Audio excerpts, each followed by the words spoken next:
जय हिंद। स्वागत है आप सभी का बीए सेमेस्टर वाला में। आज के इस क्लास में हम सभी लोग कवर करने वाले हैं BA second year third semester home science यानी गृह विज्ञान। आपके पेपर का नाम है advance nutrition and human development, उन्नत पोषण और मानव विकास। ठीक है, न्यू बैच आप लोगों का स्टार्ट हो गया एग्जाम 2024 के लिए, एग्जाम 2025 के लिए, और ये जो क्लास है वो 2026 एग्जाम 2027 एग्जाम के लिए भी मोस्ट इंपॉर्टेंट होगी। ठीक है, अब बात करते हैं एग्जाम को लेकर के। तो ये मॉडल पेपर 3 है और क्लास भी 3 है। आज के इस क्लास में आपके सिलेबस जो है पूरा आपका ख़त्म हो गया। ठीक है, तो मैं आप लोगों के लिए महासंग्राम रिवीजन क्लासेस लेकर के आऊँगा आपके एग्ज़ाम से पहले। नवंबर दिसंबर में आप लोगों के एग्ज़ाम शुरू होने हैं।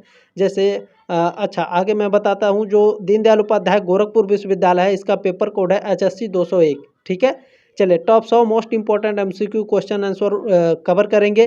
देखिए, नोट्स को मिला करके आपके 100 क्वेश्चन से भी ज़्यादा होते हैं, ये बात आप लोग ध्यान रखेंगे। ठीक है, आज की क्लास समाप्त हो जाएगी। आज आपका सिलेबस तो इसमें 45 क्वेश्चन ही है, लेकिन ये आपके लगभग 100 प्रश्न होंगे, क्योंकि इसमें आपके नोट्स भी दिए जाएंगे। ठीक है, चलें स्टार्ट करते हैं। देखें, इसमें मैं एग्जाम की बात करता हूं तो राजा महेंद्र प्रताप सिंह स्टेट यूनिवर्सिटी में आपके ऑब्जेक्टिव होंगे, दीनदयाल उपाध्याय गोरखपुर विश्वविद्यालय में, और मां सुकुमारी यूनिवर्सिटी में, सिद्धार्थ यूनिवर्सिटी में, डॉक्टर भीमराव अम्बेडकर यूनिवर्सिटी में।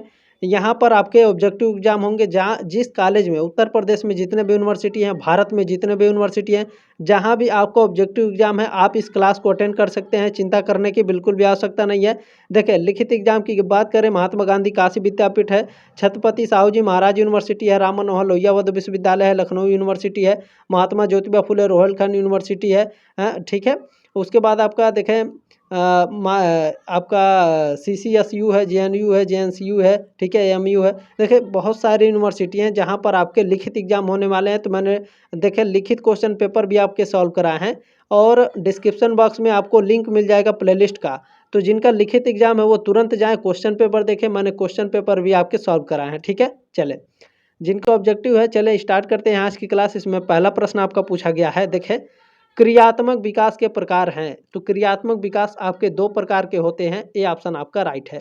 सर जी, क्रियात्मक विकास 2 प्रकार के होते हैं, तो कौन कौन से होते हैं, चले आपको बताते हैं। देखें, क्रियात्मक विकास 2 प्रकार के होते हैं। पहला है स्थूल गत्यात्मक कौशल, और दूसरा है सूक्ष्म गत्यात्मक कौशल। ठीक है, ये जो नोट्स है ये बिल्कुल आपको फ्री में मिलेंगे। कहाँ मिलेंगे?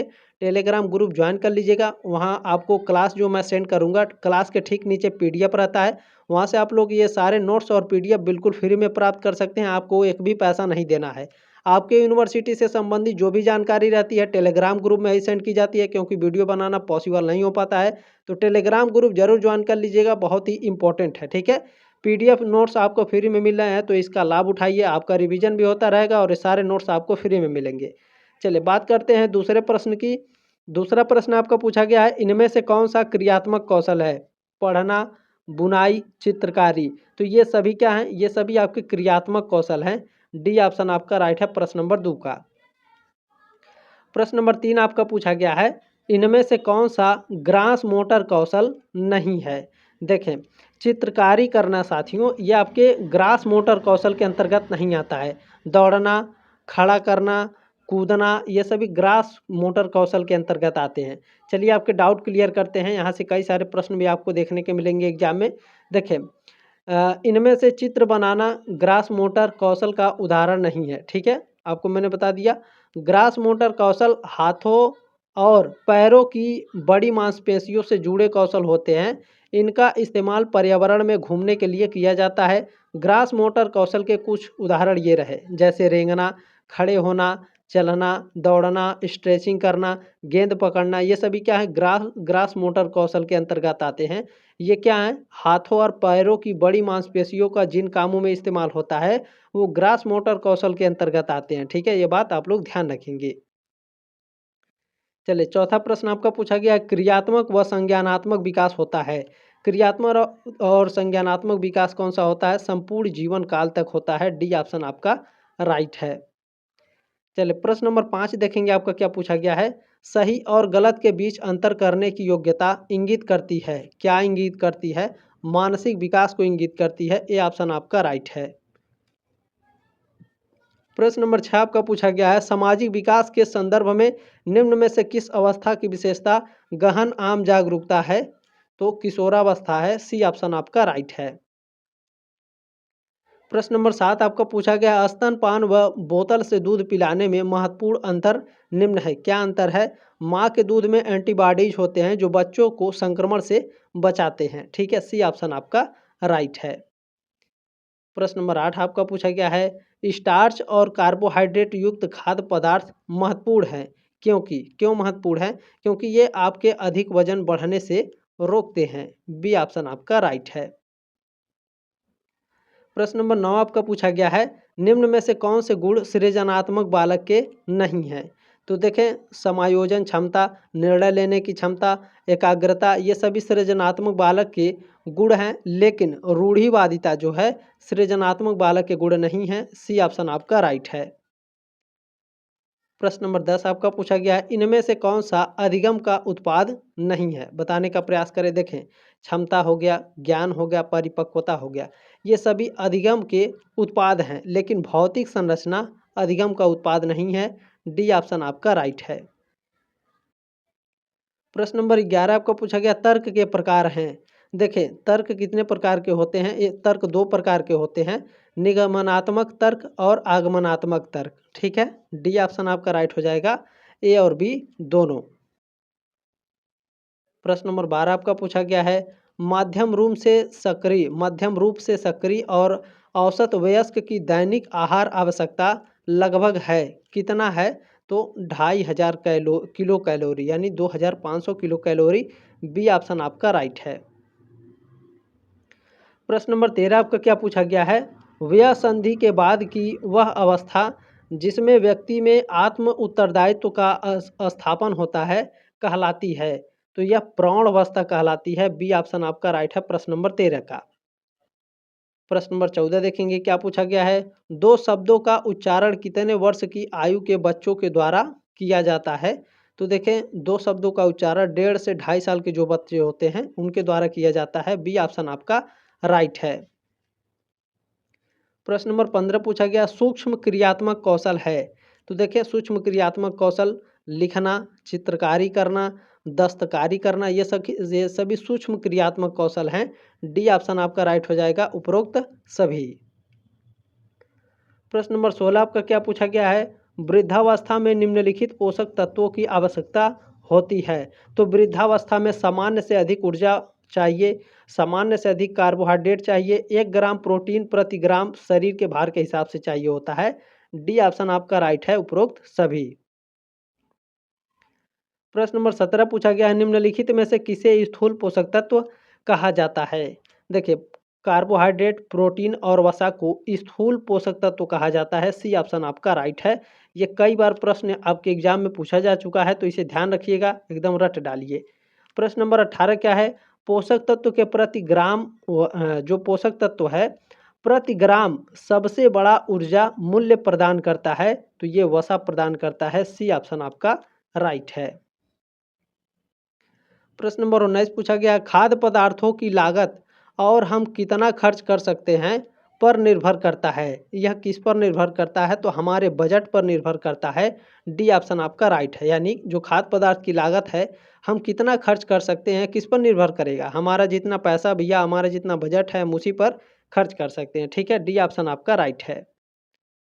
चलिए, 20 नंबर प्रश्न आपका पूछा गया है, लिंग, आयु, शरीर आकार, गतिविधि का स्तर और स्वास्थ्य की स्थिति पर निर्भर करता है। किस पर निर्भर करता है?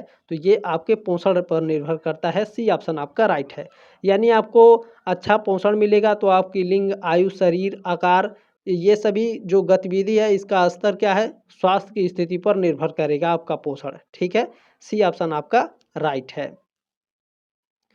प्रश्न नंबर 21 आपको पूछा गया, सामाजिक विकास को प्रभावित करने वाले मुख्य कारक हैं। सामाजिक विकास को देखें, स्वास्थ्य हो गया, पारिवारिक वातावरण हो गया, विद्यालय का वातावरण हो गया, ये सभी क्या हैं? ये सभी सामाजिक विकास को प्रभावित करने वाले कारक हैं। डी ऑप्शन आपका राइट है, उपरोक्त सभी। प्रश्न नंबर 22 आपका पूछा गया है, शिशु कहते हैं। देखिए, 1 वर्ष के उम्र के बच्चे को शिशु कहा जाता है। ए ऑप्शन आपका राइट है। प्रश्न नंबर 23 आपका पूछा गया है, कोलेस्टेरोल हैं। कोलेस्ट्रॉल क्या है? कोलेस्ट्रॉल एक जंतु वसा में उपस्थित वसीय एल्कोहल होता है। सी ऑप्शन आपका राइट है। प्रश्न नंबर 24 आपका पूछा गया है, पूर्व बाल्यावस्था में सामाजिक व्यवहार के मानक हैं। पूर्व बाल्यावस्था में सामाजिक व्यवहार के मानक क्या हैं? सहयोग है, विरोधी है, सामाजिक अनुमोदन की इच्छा है। ये सभी डी ऑप्शन आपका राइट है। प्रश्न नंबर 25 पूछा गया, भाषा के विकास से संबंधित एक संवेदनशील अवधि है। कौन सी अवधि है? पूर्व बाल्यावस्था है। बी ऑप्शन आपका राइट है। प्रश्न नंबर 26 आपका पूछा गया है, शिशुओं को मसला हुआ भोज्य पदार्थ खिलाना चाहिए, यानी जो बच्चे होते हैं उनको हाथ से मिज करके खाना कब खिलाना चाहिए, कितने दिन के बाद खिलाना चाहिए? तो देखें, जब बच्चे आपके 7 से 8 महीने के हो जाते हैं तो उनको मसला हुआ भोजन खिला सकते हैं। ठीक है, 26 का ऑप्शन नंबर ए राइट है। प्रश्न नंबर 27 पूछा गया है, किशोरावस्था में परिवर्तित होते हैं। क्या परिवर्तित होते हैं बताइए सभी लोग। बिल्कुल, किशोरावस्था में शारीरिक विकास क्षेत्र में आपका परिवर्तन देखने को मिलेगा। आत्मनिर्भर की अवस्था के क्षेत्र में आप आगे बढ़ेंगे। सी ऑप्शन आपका राइट है, उपरोक्त दोनों। प्रश्न नंबर 28 आपको पूछा गया है, तूफान और तनाव की अवस्था है। ये पूछा जा चुका है कई बार प्रश्न। तो किशोरावस्था जो होता है तूफान और तनाव की अवस्था वाला होता है। सी ऑप्शन आपका राइट है।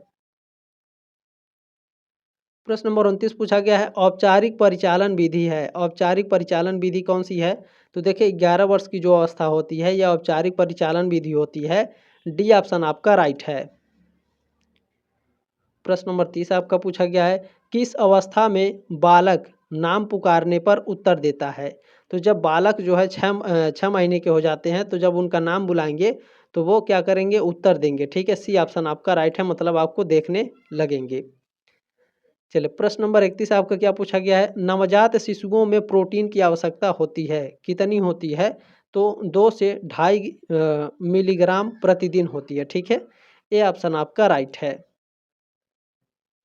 प्रश्न नंबर 32 है, 32 नंबर, विद्यार्थियों का भावनात्मक समायोजन प्रभावी होता है।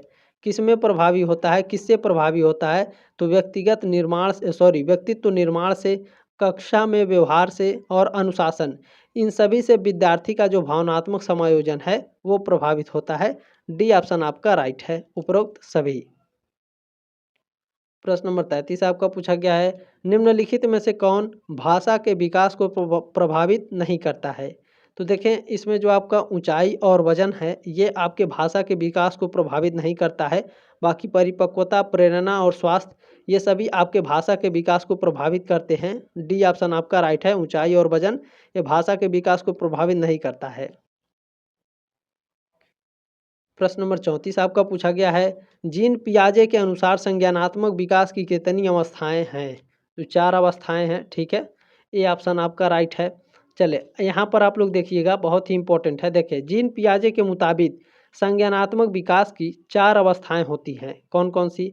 संवेदी मोटर अवस्था, पूर्व संचालन अवस्था, ठोस परिचालन अवस्था, औपचारिक परिचालन अवस्था। सर जी, क्या इससे प्रश्न पूछा जाता है? बिल्कुल पूछा जाएगा। जीन पियाजे के मुताबिक संज्ञानात्मक विकास की तीसरी अवस्था कौन सी है? तो ठोस परिचालन अवस्था। दूसरी अवस्था कौन सी है? पूर्व संचालन अवस्था। चौथी अवस्था कौन सी है? औपचारिक परिचालन अवस्था। पहली कौन है? तो संवेदी मोटर अवस्था। ठीक है, इसी तरह से आपके एग्जाम में प्रश्न पूछे जाते हैं। प्रश्न नंबर 35 देखेंगे, जीन पियाजे का बाल विकास का सिद्धांत आधारित है। किस पर आधारित है भैया? तो संज्ञानात्मक विकास पर आधारित है। डी ऑप्शन आपका राइट है। प्रश्न नंबर आपका 36 पूछा गया है, पियाजे के अनुसार संज्ञानात्मक विकास की दूसरी अवस्था है। कौन सी अवस्था है? पूर्व संचालन चरण है। सी ऑप्शन आपका राइट है। प्रश्न नंबर 37 क्या है, शारीरिक, मानसिक और व्यक्तित्व विकास की मूल नींव किसके काल में रखी गई है? तो ये शैशवावस्था में रखी गई। तो डी ऑप्शन आपका राइट है।